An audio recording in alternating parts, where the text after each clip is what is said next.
Kids are full of questions, spiritual and otherwise. It's one of our jobs as parents to answer these questions and help point our kids in the right direction. But when it comes to spiritual questions, often we as parents begin to worry that if we don't give the right answer, then we'll send our kid off on a wrong spiritual track, or we'll disappoint our children, or it just makes us feel exposed because we feel like we're not theologically smart enough to answer it well. And what I want to do is remove that stress from us, because answering our kids' spiritual questions is one of the most wonderful parts of parenting for faith. And it's really simple. All we do is 4 simple steps. Not really simple, but they're simple steps.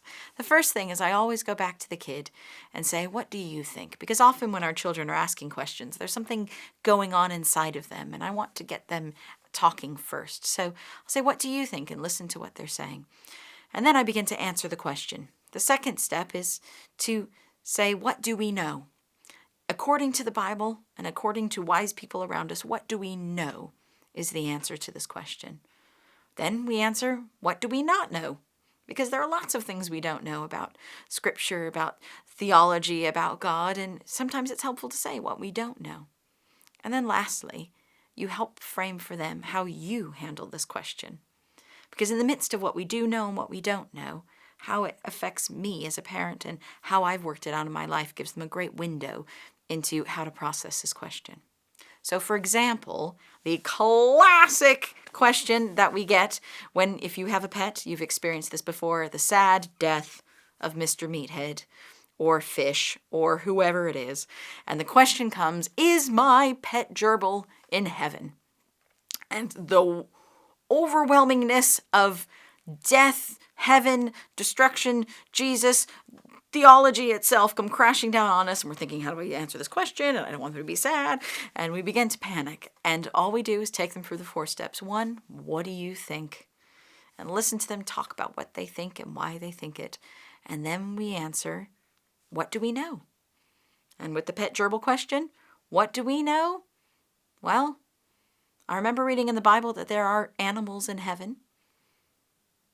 So I think there are animals in heaven. What do we not know? Well, I don't know whether that's going to be Mr. Meathead or whether God is making new animals in heaven. I know some people think one way, some people think the other. So I don't know whether Mr. Meathead is in heaven or whether there will just be animals in heaven. But I can tell you a story about me when I lost my pet.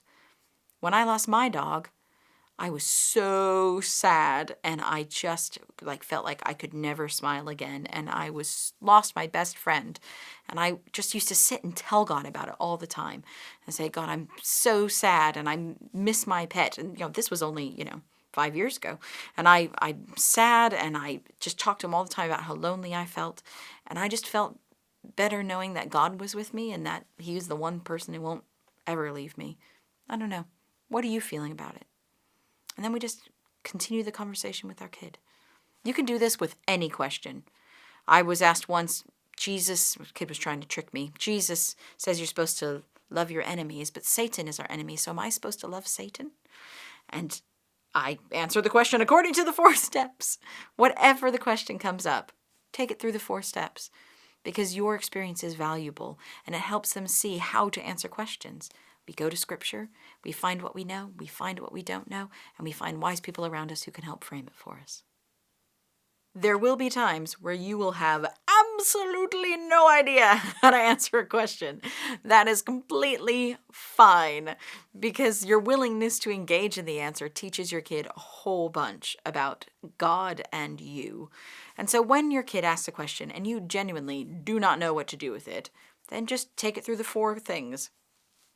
What do you think? And then when you come to the stage of what do we know, you can say, you know what? I actually know nothing about this. I never thought about it before. I don't know anything about this. What I do know is that the Bible has some answers, but I don't know where to find them right now. And I have some wise friends who we can ask. So how about we come up with a plan?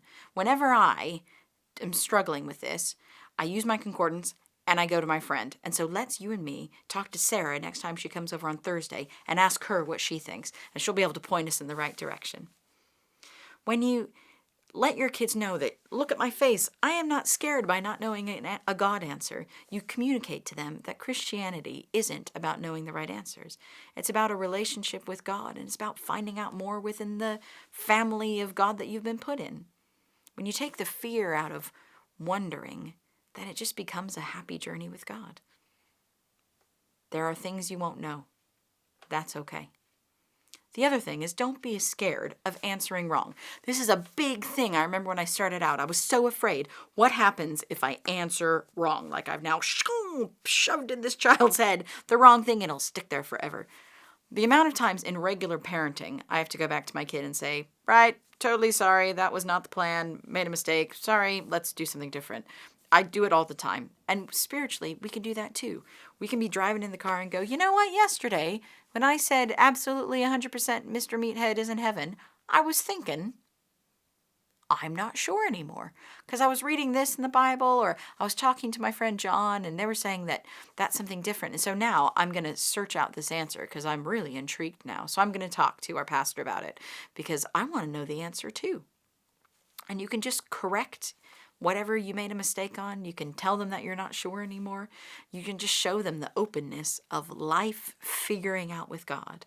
And that's what they need most.